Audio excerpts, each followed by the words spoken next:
Rabbil alamin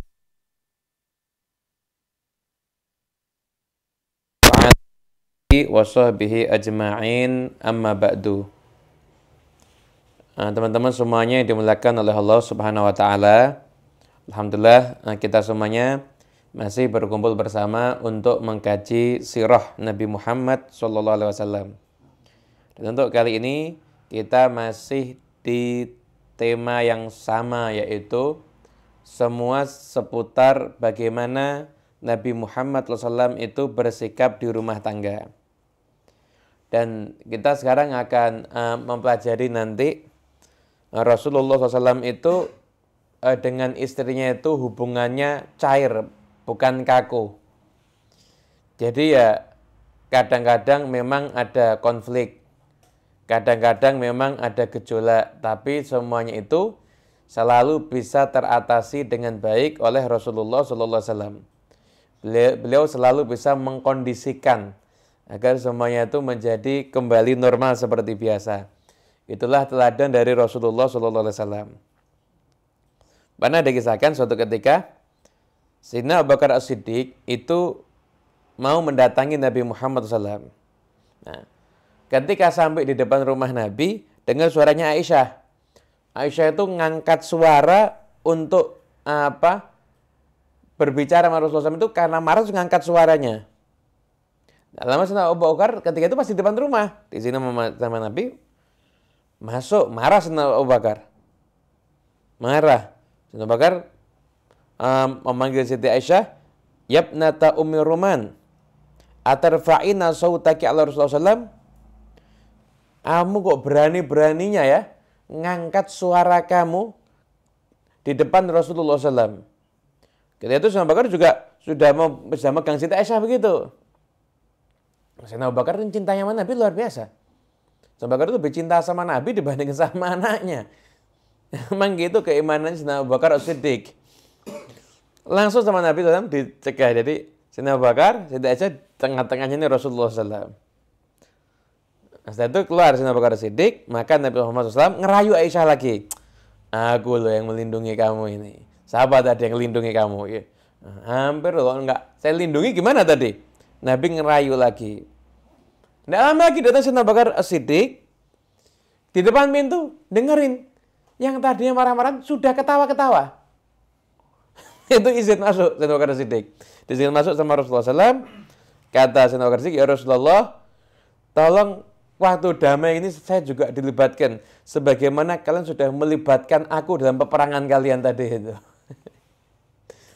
Jadi akhirnya suasana cair. Anda bisa bayangkan ini beberapa pelajaran penting ya dalam peristiwa ini. Yang pertama, bagaimana teladannya Nabi Muhammad SAW. Beliau ketika menghadapi istrinya marah, itu beliau Rasulullah SAW enggak akhirnya juga enggak ikut terpancing emosi, enggak. Tapi beliau itu tetap tenang. Bahkan ketika Sayyidina Abu Bakar Siddiq datang dan akan marahin istrinya, justru istrinya dibela oleh Rasulullah SAW. Itu teladan yang pertama daripada Nabi Muhammad SAW. Siti Aisyahnya juga teladan. Bagaimana beliau dengan mudahnya membuka hati untuk luluh dalam rayuannya Rasulullah SAW. Hingga akhirnya menjadikan konfliknya itu tidak berkepanjangan. Gitu. Dan yang ketiga, mertua teladan Sayyidina Abu Bakar As-Siddiq. Nah, beliau nggak langsung kemudian ikut campur, menghakimi dan lain sebagainya. Tapi beliau melakukan apa yang layak beliau lakukan sebagai seorang mertua. Nah, kalau rumah tangga, suami seperti Rasulullah SAW, istri seperti Siti Aisyah, mertua seperti Sayyidina Abu Bakar As-Siddiq, rumah tangga sakinah mawaddah warahmah. Jadi masing-masing itu perlu mengetahui posisinya. Nabi Muhammad nggak marah. Siti Aisyah nggak larut dalam berkepanjangan terhadap sifat marahnya tersebut. Abu Bakar As-Siddiq tidak mencampuri terlalu dalam urusan rumah tangga. Tapi beliau langsung negur putri beliau sendiri. Putrinya sendiri kan ditegur sama beliau. Gitu. Anda bisa bayangkan nih kalau semua mertua bersikap bijaksana seperti Sayyidina Abu Bakar As-Siddiq, tentunya Masya Allah ini banyak rumah tangga yang akan nampak sakinah, mawaddah, warahmahnya insya Allah. Bahkan kadang-kadang istri-istri Nabi SAW itu sehari itu nyuekin Nabi. Nabi dicuekin sama istrinya. Pernah. Jangan digerang, nggak pernah. Sayyidina Umar bin Khattab, beliau mengatakan kita ini, orang-orang Quraisy, neghlibun nisa, kita ini mendominasi perempuan. Ketika kita datang sama sahabat Ansor ini dikalahkan sama perempuannya. Akhirnya istri-istri kita ini belajar sama perempuan-perempuan Ansor. Akhirnya berani sama suaminya. Awalnya di Mekah tidak ada yang berani sama suami. Ketika di Madinah itu akhirnya berani sama suaminya. Kata Sayyidina Umar, pernah itu istriku ngelawan aku. Jawab terus. Terus kata istri, kamu mau apa kalau aku jawab kamu? Itu loh istri-istrinya Nabi. Juga berani jawab Nabi. Bahkan salah satu di antara mereka itu ada yang nyuekin Nabi. Nggak nyapa Nabi sampai malam. Sehari sampai malam. Bayangkan. Kaget Sayyidina Umar bin Khattab. Langsung dia pergi datang sama Hafsah. Kalian ini, kamu itu yang dia maksud sama Sayyidina Umar tentunya Hafsah ya. Kamu berani pernah jawab Rasulullah SAW? Kata Hafsah, iya pernah. Dan kamu pernah nyuekin Nabi, atau satu di antara kalian nyuekin Nabi, itu sehari semalam? Iya pernah. Akhir hadisnya panjang, nggak saya jelaskan. Itu hasil sampai itu ceritanya panjang sekali ya, tapi nggak saya potong. Intinya sampai di sini Nabi Muhammad SAW itu kadang-kadang ya ngomong nasihatin dijawab sama istri itu ya pernah. Dicuekin sama istri itu juga nggak pernah. Nanti dicuekin ya udah tinggal. Terus nanti nggak lama datang lagi, mungkin sudah berdamai dan sebagainya lah, mungkin begitu. Setelah itu yang perlu digarisbawahi itu begini ya, digarisbawahi itu begini. Nabi Muhammad SAW itu, beliau itu lebih suka kalau seorang suami itu bersikap lemah lembut kepada istrinya. Sekalipun kadang-kadang istrinya itu terasa seperti mendominasi. Nabi Muhammad SAW itu lebih suka karakteristik suami yang suka mengalah dibandingkan suami yang suka pengen menang sendiri. Buktinya apa? Buktinya Nabi Muhammad SAW lebih memilih jalan berumah tangganya orang-orang Ansor, yang mana mereka itu suka ngalah kepada istri, dibandingkan jalan berumah tangganya orang-orang Mekah, yang mereka itu mendominasi daripada istri-istri mereka. Nah, yang Nabi pilih adalah jalan hidupnya orang-orang Ansar ketika berumah tangga. Gimana? Yaitu dominan ngalah kepada istrinya. Tentunya ini semuanya bukan di dalam urusan yang haram. Dalam urusan-urusan yang sifatnya mubah-mubah saja. Begitu. Nah, itu juga ini pelajaran bagaimana sabarnya Nabi Muhammad SAW. Ini sabar, yaitu sabar. Setelah itu menutup mata dari kesalahannya dan memaafkan. Nah, semua ini Nabi lakukan selama tidak ada haknya Allah Ta'ala.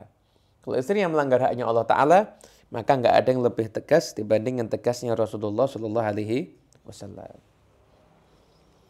Itu yang poin yang pertama ya, tentang bagaimana kelembutan Nabi Muhammad SAW di dalam berumah tangga. Yaitu dari Aswad, beliau bertanya pada Siti Aisyah, maka Nabiyyu sallallahu alaihi wasallam yasna'u fi baitih. Ini nanya sama Siti Aisyah, Nabi Muhammad SAW itu kalau di rumahnya ngapain ya? Penasaran nih. Ada jawab, kana yakunu fi mihnati ahli. Bila itu di rumah, itu ya khidmat ngurusin urusan rumah tangga. Wa idza hadaratu sholatu kharaja ila shalah. Kalau datang waktunya sholat, maka beliau keluar untuk mengerjakan sholat.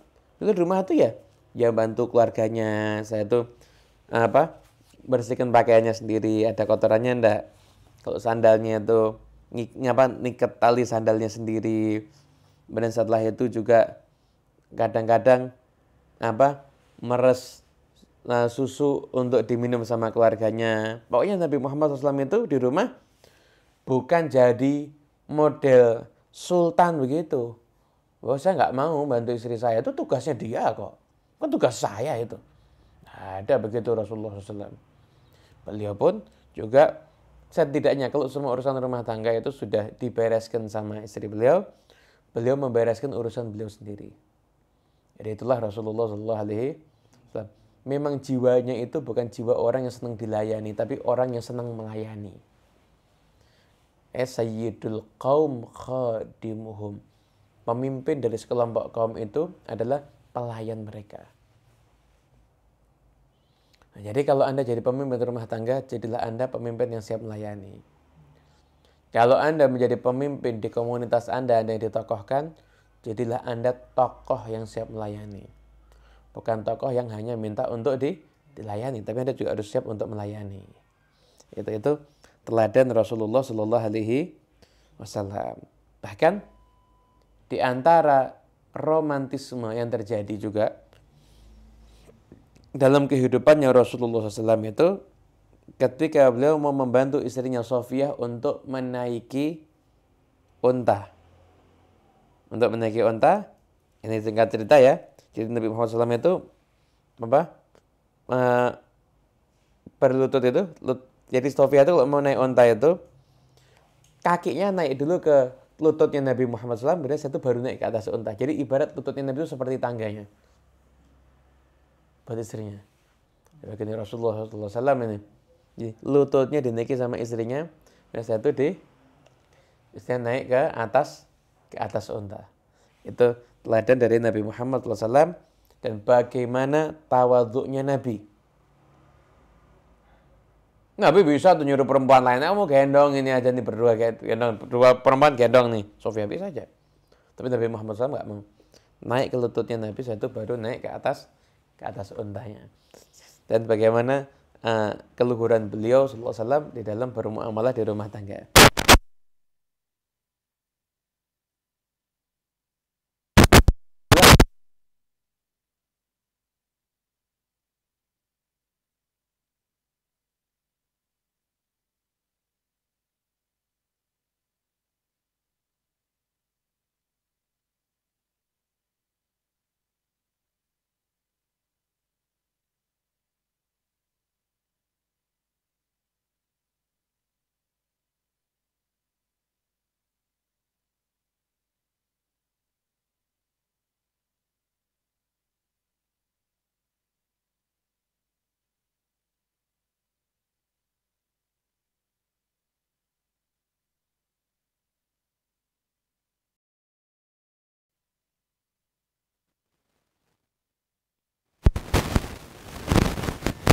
Bismillah, Bismillah. Gimana Pak Sigit? Sekarang sudah bisa. Oke, oke. Siap, siap. Habis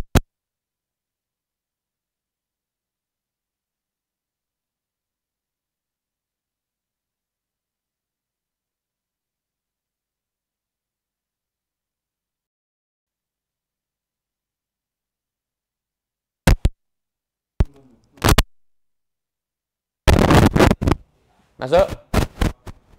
Belum? Masuk, Masuk? masuk. Keras apa pelan? Sudah biasa, kadang terputus bersekeras-keras gitu.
Siap, bismillah.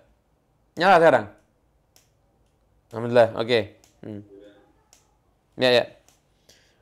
Nabi Muhammad SAW itu beliau sangat peduli terhadap bau badan beliau, bau mulut beliau. Bahkan Syurah bin Hani, beliau mengatakan, saya bertanya pada Siti Aisyah, dengan apa Rasulullah SAW itu memulai ketika beliau masuk ke rumahnya? Maka Syurah bin Hani menjawab, sesungguhnya Nabi Muhammad SAW itu masuk rumah, pertama kali yang dilakukan itu adalah dengan menggunakan siwak. Dengan menggunakan siwak. Nah, Nabi Muhammad SAW itu nggak mau istrinya itu mencium bau yang kurang sedap dari dirinya. Bahkan riwayat yang lain, Siti Aisyah juga pernah mengatakan, karena Rasulullah SAW yastaddu alaihi ayyujada min hurrih. Sesungguhnya Rasulullah SAW itu sangat merasa kurang suka, merasa nggak nyaman begitu, sangat nggak nyaman ini. Kalau beliau itu ada bau yang kurang sedap yang muncul daripada diri beliau. Ya, di antara sesuatu di dunia ini yang paling disenangi sama Nabi Muhammad SAW itu adalah at-tib, minyak wangi. Hubbiba ilayya minad dunya, ini dijadikan suka sama dunia, tapi ini bukan yang cinta dunia yang tercela ya. An-nisa, perempuan, wat-tib, itu minyak wangi, wa ju'ilat qurratu aini fi shalah, tapi yang paling menyenangkan hatiku adalah urusan ketika aku mengerjakan sholat. Anda bisa bayangkan ya, Nabi Muhammad SAW itu bahkan kadang-kadang beliau tidak mau makan bawang atau sejenisnya. Kenapa? Khawatir akan muncul bau yang tidak sedap dari dirinya. Bayangkan coba nih, suami-suami zaman sekarang ini di luar rumah ngerokok, mulutnya bau rokok, badannya bau rokok, pulang ke rumah, masuk ke kamarnya, berjumpa dengan istrinya sudah nyambut pakai minyak wangi yang harum, istrinya baunya wangi, suaminya baunya nggak sedap. Itu bau wangi kalau ketemu sama bau nggak enak, itu yang menang bau nggak enaknya itu. Anda bisa bayangkan banyaknya di antara kita ini yang sudah tidak mengikuti sunnah dan teladannya Rasulullah Shallallahu Alaihi Wasallam. Hanya satu hal yang penting untuk kita semua selalu mengikuti teladan daripada Rasulullah SAW. Kita harus membiasakan kita ini bersih dan wangi. Bersih dan wangi. Anda beli minyak wangi memang betul-betul wangi dan tentunya disukai sama orang di sekitar Anda ya. Jadi Anda kalau makan itu sesuaikan dengan selera Anda. Saya dapat ilmu dari almarhum Al-Habib Muhammad Anis Al-Habsyi. Beliau mengatakan begini, kalau kamu itu makan, itu jangan nuruti seleranya orang.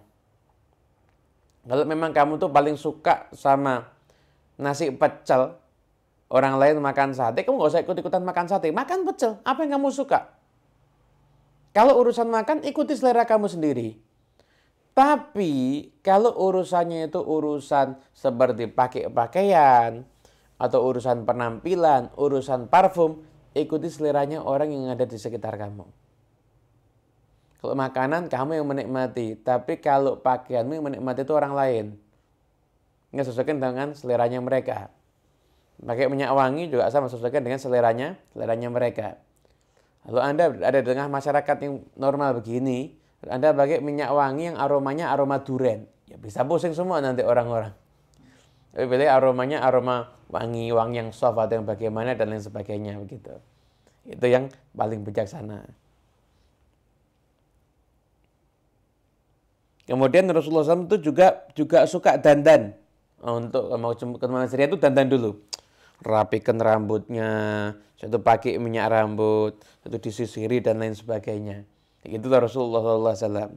Maka Nabi mengatakan kepada para sahabatnya, man kana lahu sya'run falyukrimhu.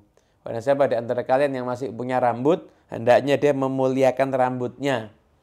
Ya dirawat rambutnya itu ya.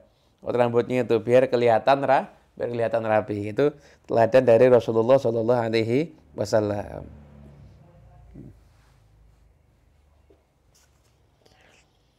Kemudian setelah itu juga di antara teladannya Rasulullah SAW itu, di antara yang perlu kita perhatikan ini daripada kehidupannya Nabi Muhammad SAW itu, beliau sangat lembut sekali. Beliau sangat lembut sekali, bahkan sangat memahami istri-istrinya. Anda tahu pernah Siti Aisyah itu meriwayatkan. Siti Aisyah itu kadang-kadang main sama anak-anak kecil. Biasanya masih muda, sama anak-anak kecil. Dan itu beliau juga punya kayak semacam boneka begitu ya, macam mainan gitu loh, semacam mainan. Ketika Nabi Muhammad SAW itu pulang dari perang Tabuk, Siti Aisyah itu ada tirainya begitu. Kemudian ketika tirai itu tersingkap kena angin gitu, Nabi Muhammad SAW lihat ada mainan, Siti Aisyah sama mainan-mainannya begitu. Nah di situ Nabi Muhammad SAW itu lihat ada kuda punya sayap 2. Jadi ada kuda bersayap. Nabi nanya, ini apa? Kuda. Yang sampingnya 2 sayapnya. Masa kuda punya sayap? Jawab Siti Aisyah, loh gak pernah dengar. Nabi Sulaiman kan katanya punya kuda ada sayapnya. Akhirnya saya itu ketika dengar itu Nabi Muhammad SAW kemudian tertawa hingga nampak gigi gerahnya. Jadi memaklumi. Mungkin Siti Aisyah mungkin bayangannya mungkin Nabi Sulaiman itu bisa terbang dan sebagainya, terus mungkin punya kuda ada sayapnya begitu.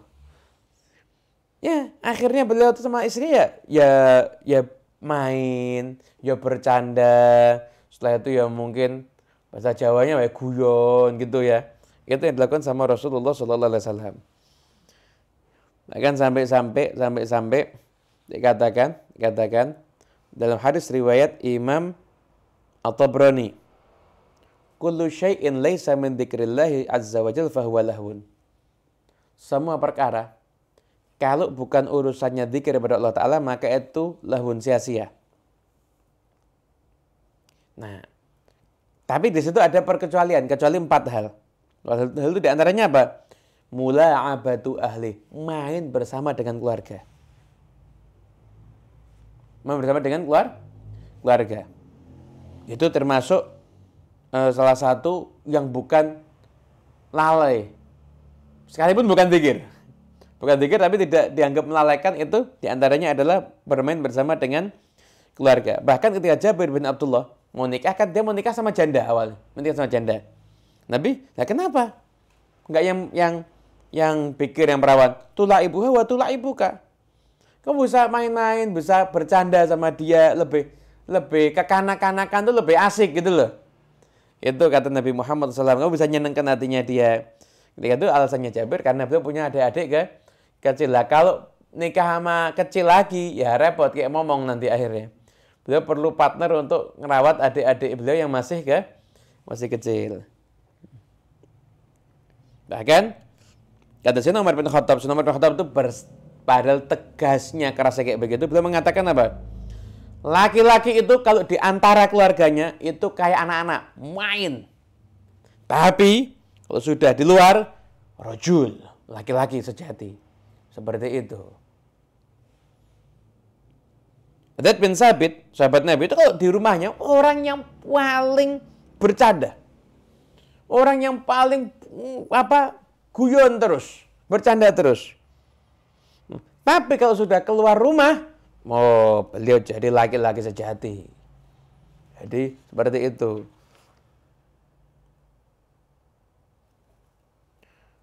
Bahkan setelah seorang perempuan itu mensifatkan suaminya, gimana suami kamu ketika suaminya udah meninggal, misalnya suaminya, suami saya itu kalau masuk rumah ketawa, kalau di luar rumah diem, berwibawa, kalau makan apa yang ada dan tidak pernah minta terhadap apa yang nggak ada. Itu dipuji sama istrinya. Gitu. Jadi pria yang baik itu. Nah, jadi seorang pria yang baik itu bukan pria yang dia itu kalau di rumah tangga seperti Al-Guju begitu. Begitu masuk rumah semuanya langsung diem, ketakutan, suasana hening, tegang. Itu bukan yang paling bagus. Yang paling bagus itu kalau kamu masuk rumah, istri kamu nyambut, anak kamu nyambut, semuanya senang dengan kehadiran kamu. Baru itu kamu laki-laki yang sesungguhnya. Lihat nih, Rasulullah SAW, beliau adalah seorang pemimpin pasukan perang. Seorang yang dikagumi, seorang yang berwibawa. Kalau masuk ke rumah, semestinya bermain. Tadi kisahkan, kadang ngurusin boneka permainannya Siti Aisyah, dan bercanda dengan Siti Aisyah dengan istrinya, ataupun dengan istri-istri yang lainnya, sabar ngadepin istrinya dan lain sebagainya. Begitu kata Sayyidina Umar bin Khattab, laki-laki itu kalau di rumah hendaknya seperti anak kecil. Yang manja, yang main, kekanak-kanakan sifatnya tidak apa-apa, khusus di rumah. Demi untuk menyenangkan keluarganya. Demi untuk menjadikan rumah tangganya itu nyaman. Rumah tangga itu nyaman bukan karena bangunan yang besar, tapi karena keluasan hati penghuninya. Jangan kamu cari rumah yang sekedar besar, tapi hati kamu sempit. Hidupmu nggak akan enak. Sekalipun rumah kamu sempit, tapi kalau hati kamu lapang, maka hidupmu itu akan enak. Nih, Sayyidina Umar bin Khattab aja mengatakan apa? Kamu laki-laki di rumah, jadilah seperti anak-anak. Main, senang dengan istri kamu, bercanda. Begitu kamu di luar, jadilah kamu sebagai seorang laki-laki yang sejati. Dengan kewibawaan kamu, dengan gagahnya kamu, dengan sikap kamu yang tegas. Itu ketika kamu ada di luar rumah. Nah, coba kita lihat sekarang ini. Banyak sekali orang-orang yang suami-suami, kalau di luar rumah, sama teman-temannya ketawa. Kemudian setelah itu bersikap lemah lembut, seakan-akan beliau itu orang yang paling penyabar. Orang yang paling halus, orang yang paling santun. Tapi begitu masuk ke rumah, hilang semua itu senyumnya. Hilang itu semua ketawanya. Yang ada hanya pasang muka, mukanya dibuat sangat, dibuat menyeramkan untuk menakut-nakuti keluarganya. Itu adalah orang yang tidak mengikuti ajarannya Nabi Muhammad SAW. Kalau kamu mau jadi pengikut ajaran Nabi, mengikuti sunnahnya Rasulullah SAW, kamu masuk ke rumah, istri kamu nyambut, anak kamu semuanya nyambut, baru kamu dianggap meneladani Rasulullah SAW. Itu kemudian setelah itu juga yang berikutnya adalah Nabi Muhammad SAW itu biasa bercanda antara beliau dengan istri-istrinya. Ini ada cerita ini. Ada cerita ini. Jadi pernah suatu ketika Siti Aisyah itu jadi antar istri Nabi itu bercanda itu biasa. Itu biasa antar istri Nabi. Kadang-kadang ada yang politik, itu biasa. Main itu biasa. Ada cerita yang agak lucu nih. Ini bercandanya istri-istrinya Rasulullah SAW. Nah, jadi bagiannya adalah bagaimana Nabi Muhammad SAW itu bercanda dengan istrinya atau antar istri sendiri ini saling bercanda itu ngerjain itu biasa. Pernah kata Siti Aisyah, suatu ketika Saudah itu datang ke kami. Jadi Rasulullah lagi sama Siti Aisyah, Saudah datang. Maka Nabi Muhammad SAW itu duduk di tengah-tengah. Salah satu kakinya itu di Siti Aisyah, satu kakinya itu di Saudah. Rasulullah ini udah tua loh, tapi tetap dimuliakan sama Rasulullah SAW. Tetap adil Nabi Muhammad SAW itu. Memang kalau hatinya Nabi lebih ke Siti Aisyah, semuanya tahu. Tapi secara zahir Nabi Muhammad tidak pernah berat sebelah. Satu kaki Nabi di Siti Aisyah, satu kaki Nabi di Saudah. Ketika itu Siti Aisyah itu buat makanan. Ada makanan-makanan gitu, ada buat makanan gitu. Nah kata Aisyah ngomong sama Saudah, makan ya. Saudah bangga. Terus Aisyah, wallahi harus makan kamu. Harus makan. Kalau kamu tidak makan, saya ambil, saya taruh di mukamu. Kata Siti Aisyah. Saudah tetap gak mau makan. Dia ambil benar, ditempel ke mukanya Saudah. Ini detaknya Nabi Muhammad SAW ketika itu. Nabi Muhammad SAW itu ketawa. Setelah itu Rasulullah SAW mengatakan kepada Saudah, balas, kasih ke mukanya saya juga. Akhirnya ketika itu apa itu? Dan ketika itu ketahuan Nabi Muhammad SAW. Nah setelah ketawa ini dengar suaranya Sayyidina Umar. Nah, Sayyidina Umar tapi sudah berdiri cuci muka ya, Saya itu tidak lama masuk Sayyidina Umar bin Khattab. Anda bisa bayangkan ya. Ini kan apa Nabi Muhammad SAW itu seperti sosok yang menyeramkan bagi istrinya. Enggak kan? Itu kan santai gitu kan. Bahkan kadang-kadang antar istri Nabi itu juga saling ngerjain. Dia suka saling ngerjain. Itu pernah Siti Aisyah. Aku tuh pernah Nabi Muhammad SAW itu kalau keluar pergi itu kan istrinya kan diundi tuh siapa yang ikut. Ternyata ketika itu undinya jatuh kepada Siti Aisyah sama Hafsah. Ini sama-sama pintar ini. Keluar bareng. Rasulullah SAW itu kalau malam itu ngobrol-ngobrol sama Siti Aisyah.